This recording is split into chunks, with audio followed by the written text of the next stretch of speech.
Hi.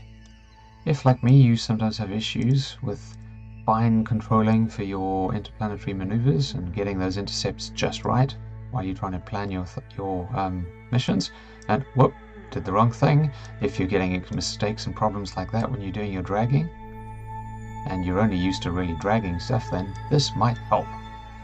First things first, we're not interplanetary, but all the same concepts and tools exist. And I'm going to be focusing on this part of the screen, this control panel here.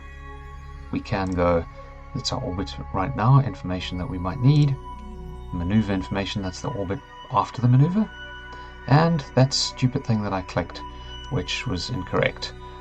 You can correct it here. And we can either add, we can make it up to 600 or 700 if we're wanting to ballpark things. If we're wanting to make changes that we add, you can make it negative 200. So that would be anti-normal that you've added. Or we can just go 0 and change it out, which I find is sometimes quite helpful when I've made a mistake in here. You can correct it. The next thing is, and this is where the real power is for me, dragging can be imprecise, and you can still drag inside this rose just as you would out there. And you can move your maneuver around the orbit back and forth if you need to get that sort of control. But the key thing comes in when you can click on each one. You'll see it's changing, and the nav ball, the total delta V, is changing. I'm adding 1 meter per second at the moment. If I wanted to do interplanetary type of additions, 1,000 at a time, or anything in between, 100, 5, and down to 1/100th of a meter per second. For those really, really fine final controls when you're trying to adjust just all the right things to try and get you into the intercept that you're looking for. And I know you'll never burn to exactly that. It's not as precise as that.